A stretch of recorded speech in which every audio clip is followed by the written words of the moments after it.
大家好，歡迎返嚟收聽晚城早晨至慢慢講。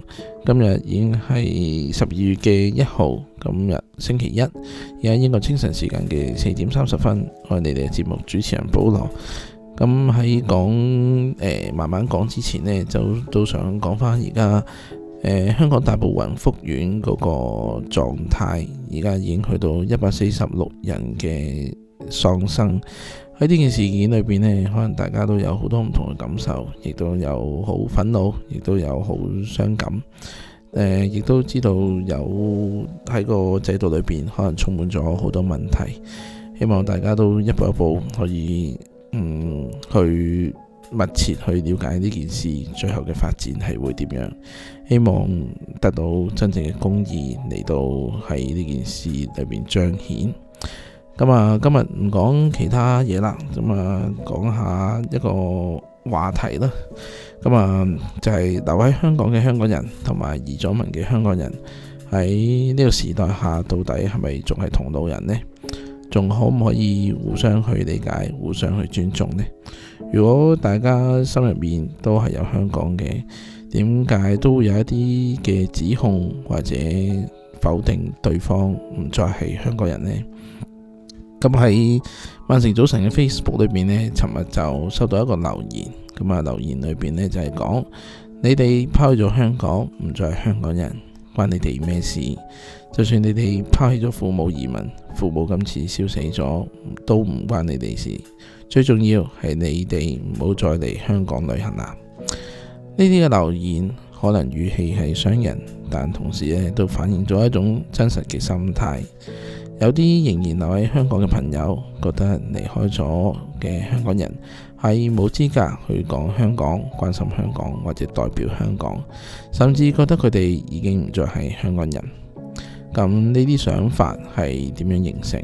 係咪完全都錯呢？定係或者移咗民嘅人係咪完全冇問題呢？我哋今日就唔係做咩判邊個啱邊個錯，而係想用一個成熟、溫和有同理心嘅角度去試理解一下留港嘅港人係點解有呢啲怨恨呢？移咗民嘅港人又點解覺得自己好唔安樂呢？有冇可能大家都係同一路人，只係走緊唔同嘅道路呢？留喺香港嘅港人強忍、堅守、無奈，同一種被遺棄嘅感覺。對好多留喺香港嘅人嚟講，佢哋嘅情緒唔係單單針對移民嘅人，而係源於一種被留下嘅感覺。佢哋可能會諗，以前大家一齊喊、一齊走、一齊去守護，點解而家淨係得返我哋？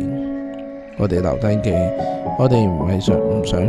我哋唔係唔想走，只係走唔到，唔可以走，唔捨得走。大家可以去英國重新開始，但係我哋喺香港仲捱緊女仔。大家講香港只係講感受，我哋喺香港係講緊承受。所以可能喺唔同嘅角度裏邊去睇嘅事情，可能有唔同。佢哋唔係唔愛香港，而係佢哋覺得佢哋付出緊嘅係個代價，而呢個代價就叫做留守。留守係代表咗啲乜嘢呢？承受而家嘅現實，承受而家嘅政策，承受而家嘅變化，承受而家嘅失去，承受而家嘅恐懼。但同時佢哋要承受嗰種孤單，尤其是身邊嘅人一個接一個咁離開咗。所以當佢哋話出嚟，你哋走就唔關你哋嘅事。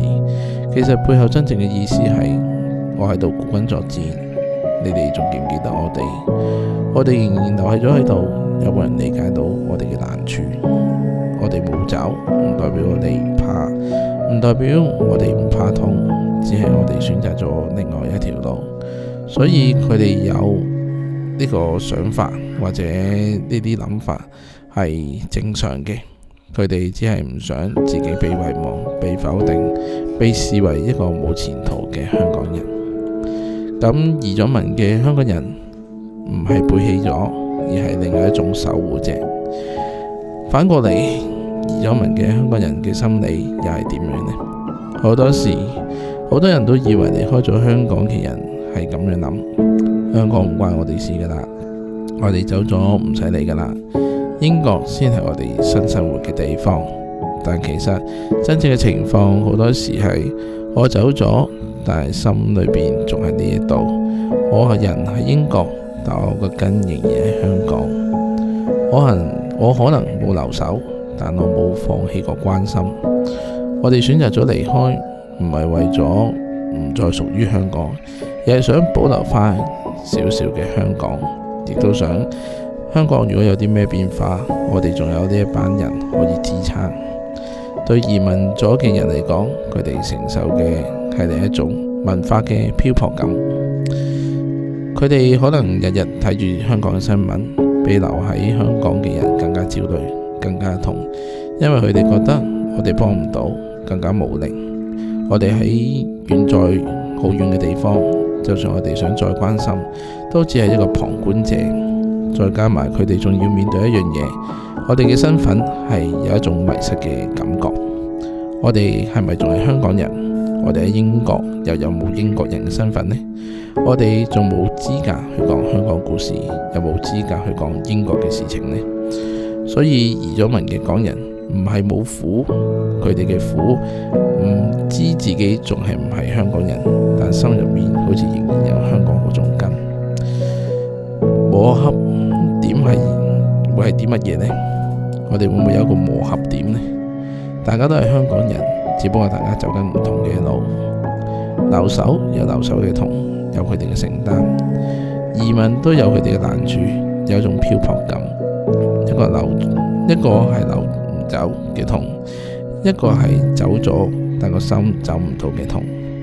但最大嘅磨合係唔係邊一種痛較為真實，唔係邊一種選擇較為光榮，而係大家其實都係香港人，因為都係愛香港，先會覺得痛，先會覺得悲傷。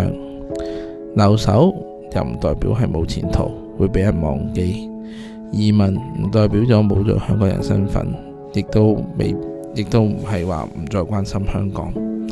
無論身在香港定係身在英國、加拿大、澳洲、台灣、日本其他國家，只要大家仍然係重視香港，仍然守住香港呢一份價值，仍然有香港人嘅氣質，大家仍然係香港人。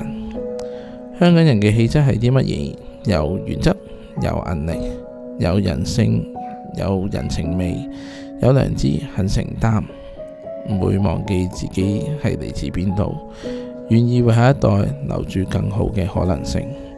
無論係留守定係移民，都可以做得到嘅。我哋唔需要去說服對方，即係就算你留喺香港或者移咗英嘅港人或者移咗民嘅港人，但我哋可以更加成熟咁回應去對方。當有人話你移咗民，就唔好講咁多香港嘢啦。其實唔需要反駁，亦都唔需要激氣，大家可以溫柔咁講一句：我未必喺香港，但我仍然係關心香港。我嘅人唔喺香港，但我哋身份嘅根仍然喺度。我哋走咗，但我哋冇放棄，只係我哋用另一種方法繼續關心香港。留守嘅人都要明白，移民嘅人有佢嘅難處；移民嘅人都要明白，留守嘅人有佢哋嘅痛苦。大家冇需要互相證明自己有幾愛香港，邊一樣先係真實，反而要問我哋有冇保留到香港嘅價值。無論係守定係留定係離開，大家有冇保留到公正、良善、尊重、謙卑、堅持同埋呢份人情味呢？如果大家仲有，就唔好懷疑，大家仍然係香港人嘅一份子。最後，香港唔需要分邊度喺邊度嘅香港人，香港需要嘅係有根、有心、有盼望嘅香港人。世界上有兩種香港人，一種就係身在香港，一種就係心在香港。可能你已經係移咗民，可能你仲喺香港，但只要你心入面仲有香港呢個價值，香港嘅人情味，香港嘅文化，其實大家都仲係同路人。我哋可以行唔同嘅路，但唔一定要變成敵人，因為我哋根本都係一樣。今集就係講到呢度啦。就算喺留言上有啲咩紛爭，或者你對我哋有啲咩睇法都唔緊要。我覺得大家都係同出於一個地方，大家只要都係為咗香港係好嘅，我覺得無論咩評論都唔係咩大問題。如果大家喺香港、喺英國、喺加拿大定澳洲、台灣，甚至其他國家，只要大家心入邊仲有香港，我想同大家講一句，香港仲有你哋。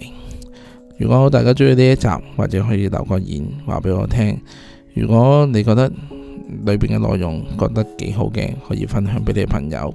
不過到最後都希望大家都繼續祝福呢個宏福苑裏面嘅居民，希望佢哋都平安。我哋嘅節目主持人保羅，我哋聽日再見，拜拜。